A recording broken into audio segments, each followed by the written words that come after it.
Ngwe! Dibourbato, Mbolwani. Vous savez, il faut qu'on se dise certaines vérités. La vie privée est sacrée. Le monde subsiste par le secret, de même qu'il faut qu'il y ait le noir pour espérer attendre à voir la lumière. Il faut toujours avoir de réserve dans la vie pour ne pas paraître devant les gens comme un livre ouvert. Histoire que deux comptes te voient, c'est déjà que lui là il est comme ça ou quoi que ce soit. Non. Raison pour laquelle il y a une grande différence entre la terrasse, le salon et la cuisine. Et la chambre. Il y a une grande différence entre ces pièces-là. Et chaque pièce, au fur et à mesure qu'on avance, a une certaine importance vis-à-vis de l'autre. Donc la chambre, par exemple, c'est l'endroit où tu dois garder ton intimité. Comme quoi, la vie privée, elle est sacrée. Il est important de garder sa vie privée pour soi-même. D'abord, le mot c'est privé. Il faut la garder pour soi-même.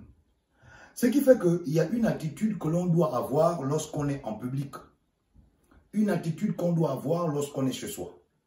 Une manière de faire qu'on doit avoir quand on est devant les gens, dans des lieux publics. Et une manière de faire qu'on doit avoir lorsqu'on est chez soi.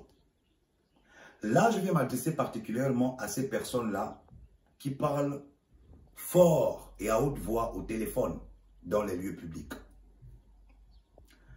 Vous savez, c'est terrible.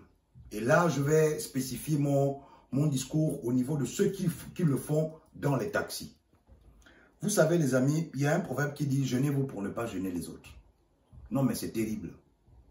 Il y a de ces personnes-là, quand vous tombez sur elles, la personne peut être au téléphone, à parler sa vie privée à haute voix, à haute et intelligible voix. De partant, par exemple, même d'Angondje jusqu'à Ovendo, la personne est au téléphone en train de parler de sa vie privée en public, devant les gens. Et ceux qui sont encore même pires, c'est ceux-là qui parlent, qui critiquent même les gens dans ces lieux publics-là, au téléphone. Mais gênez-vous pour ne pas gêner les autres. Parce que là, c'est dangereux. Non seulement d'abord, quand tu parles à haute voix comme ça, tu gênes d'abord ceux qui sont à côté de toi. Oui, tu gênes. D'autres, chacun a ses problèmes. L'autre peut être dans le taxi, tout ça, concentré. Peut-être que, par exemple, pour ceux qui vont même à l'école, du coup, il est peut-être concentré parce qu'il sait qu'il a son cours, qu'il doit aller voir, il doit l'assister. D'autres peuvent être concentrés parce qu'il ne fait qu'aller au travail. Du coup, il est concentré à préparer son travail dans la tête.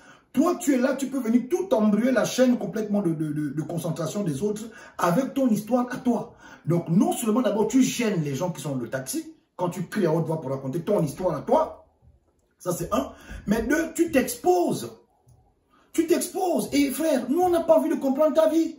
Gêne-toi pour ne pas gêner les autres. Ta vie privée, c'est ta vie privée. On n'est pas là pour écouter toute ta vie ou bien t'écouter comment tu critiques quelqu'un. Les gars, dans les lieux publics, essayez un peu d'avoir un comportement qui respecte aussi les autres. Gênez-vous pour ne pas gêner les autres. Oh, arrêtez ça. Arrêtez. Oh.